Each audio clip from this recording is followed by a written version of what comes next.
함께 주신 하나님의 말씀은 에베소서 1장 1절에서 6절까지의 말씀입니다. 에베소서 1장 1절에서 6절까지의 말씀입니다. 신약 페이지 310쪽에 있습니다.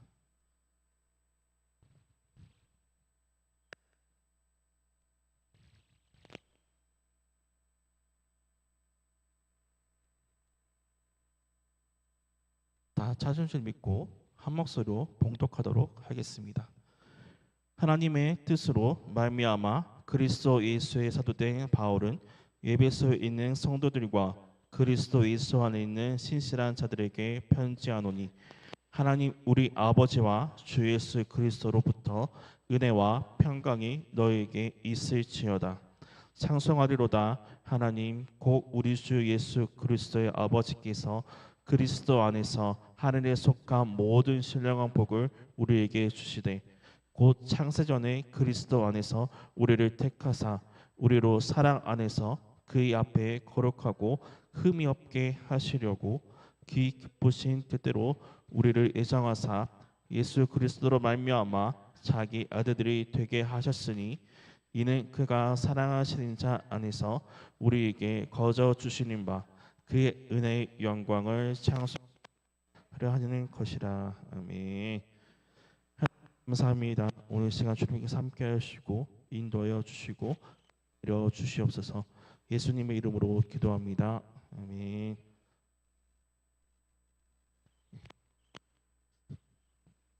우리 서로 한번 인사할까요? 주님의 이름으로 사랑하고 축복합니다. 이름으로 사랑하고 축복합니다. 네. 보소 롯에서 빌레몬성과 함께 옥주 서신으로 불리는 에베소서는 사도 바울이 로마에 투옥되어 있었을 때 에베소의 인근 지역의 교회들에게 보낸 편지로 알려져 있습니다. 우리 지도 한번 보여주세요. 소아시아 서쪽단에 위치해 있는 도시 에베소서는 헬라 문화를 꽃피운 그리스의 심다가 로마 자치 도시가 된 곳이었습니다. 따라서 이곳에는 그리스 우상인 다이아나 여신 등을 섬기는 신전들이 많이 있었습니다. 특히 그 신전 앞에는 큰 규모 다이아나의 여신상이 세워져 있었고, 신전 안에는 수백 명의 종교의식을 위해 준비된 혼음을 위한 여제자들이 넘쳐났습니다. 그러한 역사적, 영적 배경을 가지고 있던 에베소 교회는 처음부터 이방인과 유대인들이 함께 모여 세워졌습니다. 그러다가 시간이 지날수록 이방인들의 수가 많아지고 유대인들과의 갈등이 심해지면서 위기가 찾아옵니다. 따라서 바울은 교회가 그리스도 안에서 하나로 통일되었다는 사실을 여러 번 강조하고 서로 사랑하라고 이야기합니다. 에베소 교회가 배경을 초월하여 하나됨을, 그리고 서로 사랑해야 한다을 에베소를 통하여 강조하였던 것입니다. 1절에서 2절까지의 말씀입니다. 바울은 1절에서 자신의 사도됨이 하나님의 뜻으로 말미암다라고 사실을 분명하게 밝힙니다. 이는 바울이 사도가 된 것은 자신의 의지나 계획이 아니라 전적으로 하나님 보신 계획과 의지 때문에 자기는 사도가 될 수 있다고 고백하고 있습니다. 1절에서 바울은 몇 가지 호칭을 사용하여 그의 독자들을 지칭합니다. 그들은 바로 성도들입니다. 그가 사용하는 이 낯익은 말은 회중 중에 일부 영적 엘리트, 특별한 거룩한 소수의 그리스도인을 가리키는 것이 아니라 하나님의 모든 백성을 뜻하는 것입니다. 그들은 서로 부름을 받았고 하나님께 속하도록 따로 구별되었습니다. 그 표현은 처음에는 거룩한 나라인 이스라엘에게 사용되었으나 점진적으로 하나님의 이스라엘인 전 세계로 확장되었습니다. 그리스도인은 처음에는 이스라엘로 시작했지만 온 우주로 예수님 통해서 우리 성도로 부름을 받았습니다.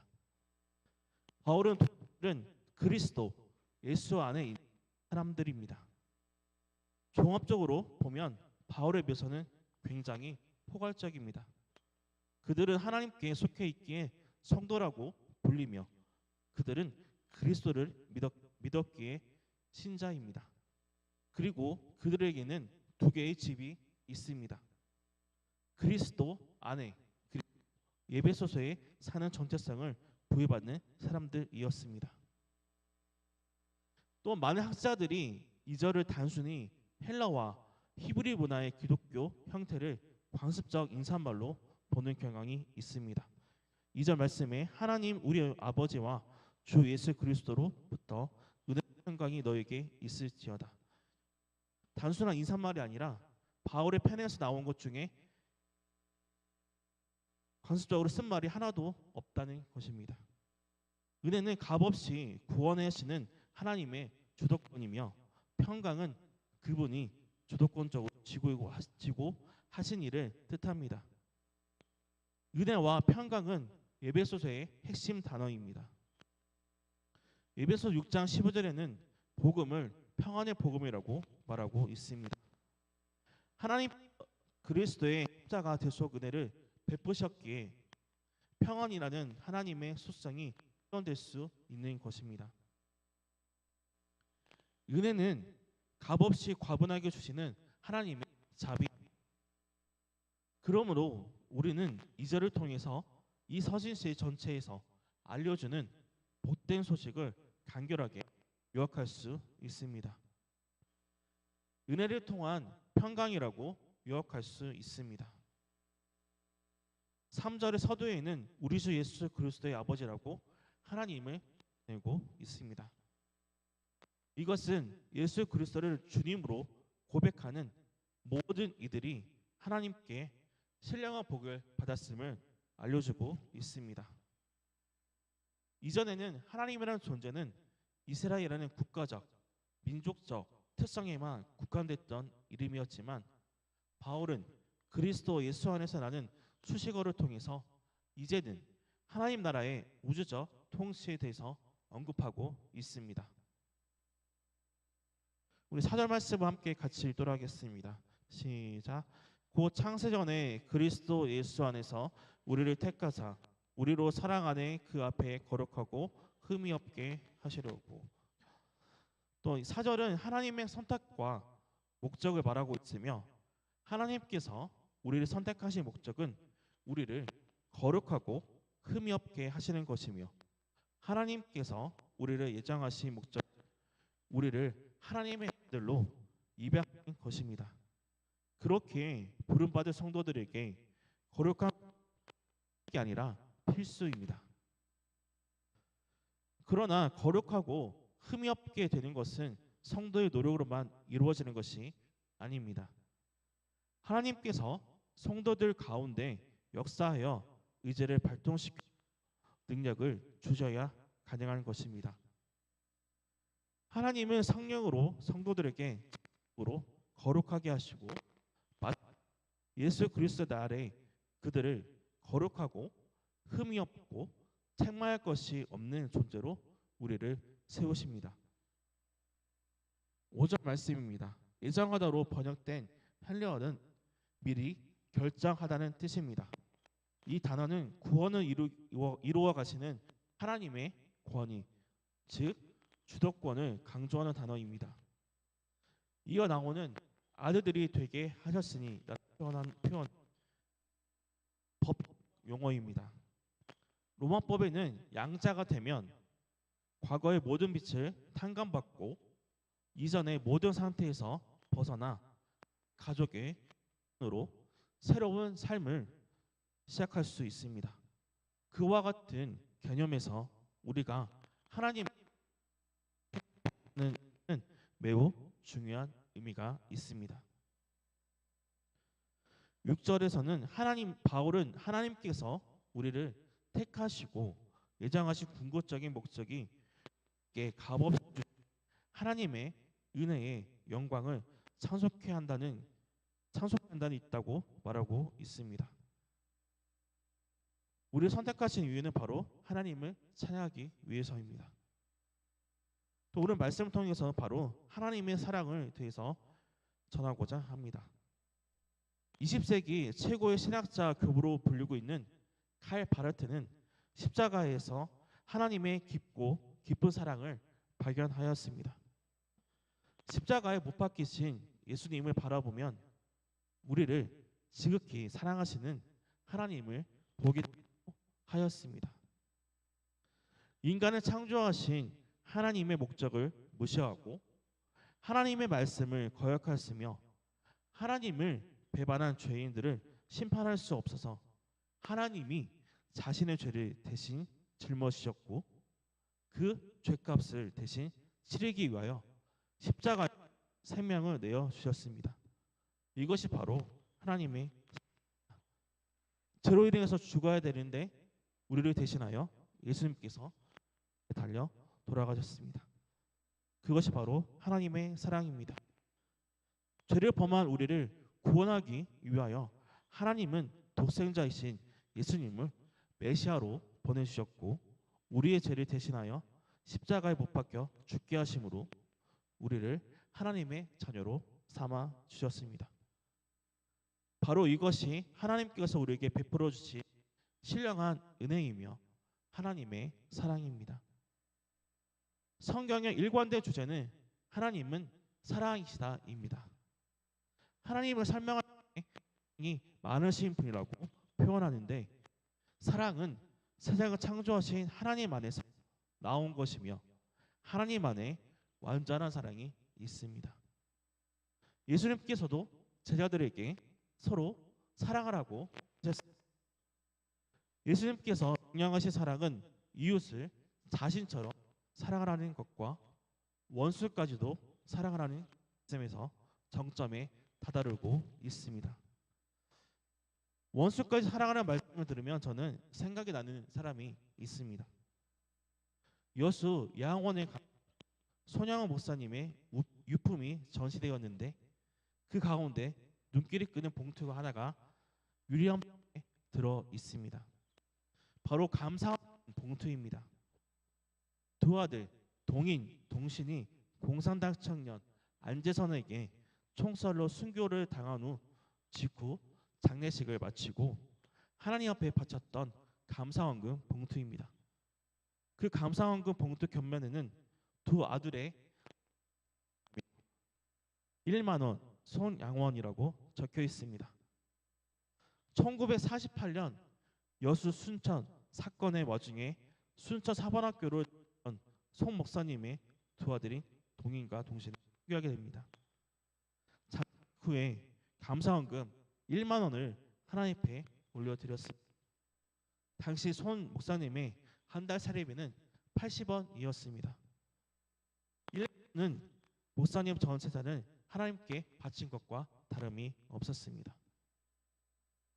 손영호 목사님은 아들을 죽인 안재선을 양자로 삼아 손재선이라는 새 이름을 주었습니다. 그러나 손재선은 잘 적응하지 못했고 신앙생활도 제대로 못하였지만 그의 아들 안경선은 목사님 되어서 지금 예양원 선교관 관장으로 계시고 있습니다. 이같이 세상에서 본귀한 사랑이라면 원수까지도 사랑하는 것입니다. 그 사랑이 고귀한 까닭은 그만큼 어려운 일이기 때문입니다. 나를 괴롭게 하는 사람, 나를 모함하는 사람, 나를 미워하는 사람을 사랑하는 것은 결코 쉬운 일이 아닙니다. 그런데 우리가 바로 그런 고귀한 사랑을 받고 있습니다.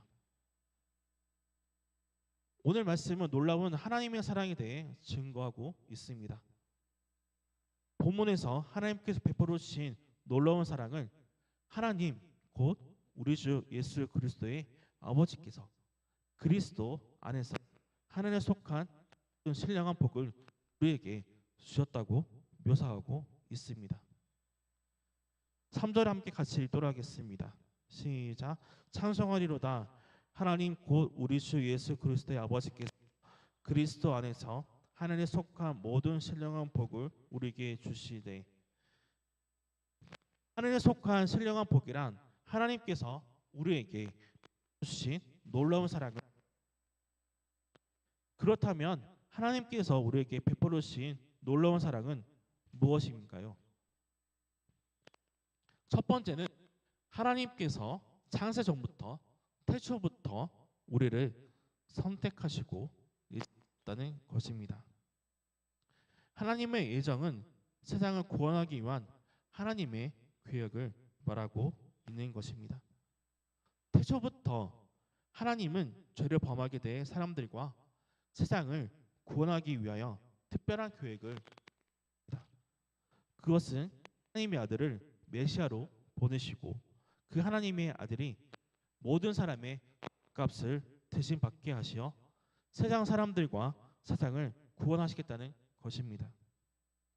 오직 하나님의 심판을 받고 세상을 구원하시겠다는 계획, 하나님의 아들을 버리고 그 대신에 모든 사람들을 선택하시겠다는 계획이 태초부터 미리 결정되었다는 것이 바로 하나님의 예정의 핵심입니다.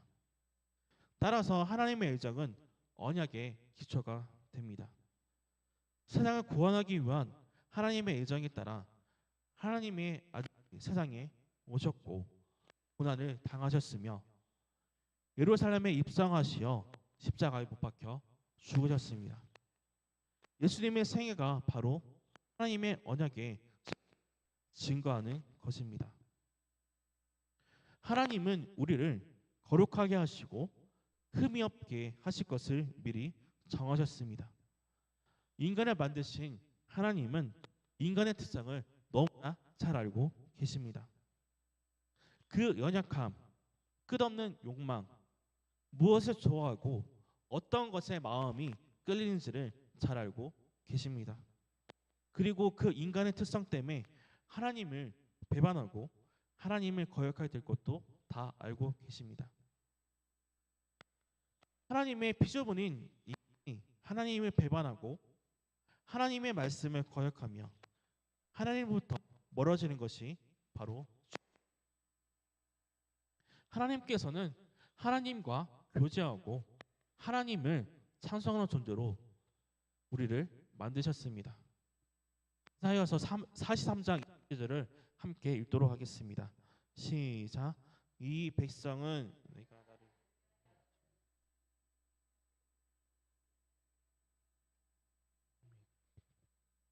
그런데 그 하나님의 목적에서 벗어난 삶을 사는 것이 죄라는 것입니다. 사랑의 하나님은 그렇게 하나님부터 멀어져 죄를 범하게 될 사람들을 심판을 통해 그들을 용서하고 사랑하기로 미리 작정하셨습니다.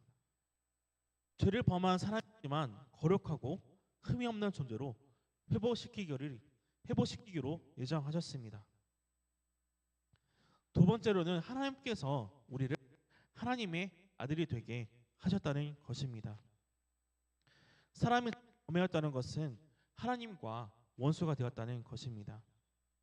하나님은 죄를 미워하시기 때문입니다. 그러나 이렇게 원수된 사람조차 용서하시고 하나님의 아들로 삼으신 것, 이것이 바로 하나님의 사랑입니다. 이런 하나님의 놀라운 사랑은 성자이신 예수님을 통하여 이루어졌습니다. 하나님의 사랑이라고 해서 아무 대가 없이 베풀어진 것이 아닙니다. 모든 사랑에는 반드시 대가가 필요하듯이 하나님의 사랑에도 대가가 필요했습니다. 하나님의 사랑이 놀라운 것은 그 사랑을 위하여 치른 대가가 엄청났다는 것입니다. 하나님께서 우리를 사랑하기 위하여 치른 대가는 무엇일까요? 그것은 바로 하나님의 아들 예수 그리스도입니다. 하나님을 멀리하고 죄를 범한 사람들을 하시고 하나님의 자녀로 삼기 위하여 하나님께서는 하나뿐인 아들을 십자가에 내어 주셨습니다. 죄인들을 위하여 죄 없으신 하나님의 아들을 내어 주고 대신 죄인들을 구원하시고 하나님의 아들로 삼아 주셨습니다. 이런 사랑을 베풀어 주신 하나님은 사랑의 하나님이십니다. 그 사랑 하나님의 사랑에 대하여 성경은 이렇게 증언하고 있습니다. 요한복음 3장 16절에서 17절 말씀입니다. 함께 읽도록 하겠습니다. 시작. 하나님이 세상을 이처럼 사랑하사 독생자를 주셨으니 이는 그를 믿는 자마다 멸망하지 않고 영생을 얻게 하려 하심이라. 하나님은 그 아들이 세상에 보내신 것은 세상을 심판하려 하심이 아니요 그로 말미암아 세상의 구원을 받게 하려 하심이라. 요한일서 4장 9절에 10절은 하나님의 사랑이 우리에게 이렇게 나타낸 바 되었으니 하나님이 자기의 독생자를 세상에 보내심은 그로 말미암아 우리를 살리려 하심이라. 사랑은 여기 있으니 우리가 하나님을 사랑한 것이 아니요 하나님이 우리를 사랑하사 우리 죄를 속하기 위하여 화목제물로 그 아들을 보내셨습니다. 로마서 5장 8절 함께 읽도록 하겠습니다. 시작. 우리가 아직 죄인 되었을 때에 그리스도께서 우리를 위하여 죽으심으로 하나님께서 우리에 대한 자기의 사랑을 확증하셨느니라. 아멘. 하나님께서 우리를 거룩하고 흠이 없게 하신 것, 하나님께서 우리를 하나님의 아들이 되게 하신 것을 성경은 하나님께서 주신 신령한 복이라고 하였습니다. 그러므로 하나님은 사랑의 하나님이십니다. 이런 놀라운 사랑을 받은 우리는 어떻게 살아야 할까요? 첫 번째로는 우리는 하나님의 은혜와 영광을 찬송하며 살아야 합니다. 본문에서 바울은 하나님께서 우리에게 놀라운 사랑을 베풀어 주신 목적을 하나님의 은혜의 영광을 찬송하게 하려는 것이라고 하였습니다. 하나님의 사랑을 받을 자격이 없는 우리가 놀라운 사랑을 받았으므로 이제 우리가 할 일은 하나님의 자녀라는 자존감을 가지고 영원토록 하나님을 찬양하며 살아가는 것입니다. 사도 바울은 감옥에 있을 때도 힘들고 어려운 일이 생겨도 항상 하나님께 찬양하며 살았습니다. 다윗도 힘들고 어려운 상황에도 하나님을 찬송했습니다. 우리도 힘들고 일이 찾아오더라도 매일매일 하나님을 찬양하며 살아야 합니다. 두 번째로는 하나님의 사랑을 받은 우리도 그 사랑을 나누며 살아야 합니다. 하나님의 사랑을 받은 우리에게 주어진 사명이 있습니다. 그것은 우리가 받은 사랑만큼 우리도 사랑하며 사는 것입니다. 그래서 예수님은 서로 사랑하는 것이 새 계명이라고 하셨습니다. 우리가 사랑할 대상은 한정될 수 없지만 우리의 사랑을 필요로 하는 사람들에게 먼저 사랑을 베푸는 것이 우리에게 주어진 사명입니다. 우리의 관심이 필요한 사람에게 관심을 가지고 우리의 돌봄이 필요한 사람에게는 돌봄을 베풀고 우리의 기도가 필요한 사람을 위해서는 힘써 기도하고 나눔을 필요로 하는 사람에게 작은 것이라도 나누며 살아가야 합니다. 세 번째로는 하나님의 사랑을 받는 우리는 거룩하게 살아야 합니다. 우리의 모든 죄를 십자가에서 씻어주셨으니 다시 죄를 범하지 않도록 노력해야 합니다. 우리는 하나님을 경외하며 하나님만을 섬기고 하나님 말씀대로 따르며 하나님과 교제의 삶을 살아야 하는 것입니다. 이렇게 죄에서 벗어난 삶을 거룩한 삶이라고 하는데 우리가 하나님의 놀라운 사랑의 은혜를 입었으니 당연히 거룩한 삶을 살아야 할 것입니다. 하나님께서는 태초에 우리를 선택하시고 거룩하고 흠이 없게 해주었습니다. 하나님의 아들로 예정해 주셨습니다. 이것이 사랑 그 자체이신 하나님께서 우리에게 베풀어 주신 하나님 하늘의 신령한 은혜입니다. 이 사랑을 받은 우리는 하나님의 사랑 안에서 온전히 응답하는 삶을 살아가야 합니다. 서로 사랑하고 서로 위해 기도하고 아껴주고 나눠주며 또 우리가 받은 사랑만큼 우리 사랑을 전하기에 부족함이 없는 우리 모두가 되기를 소망합니다. 함께 기도하겠습니다.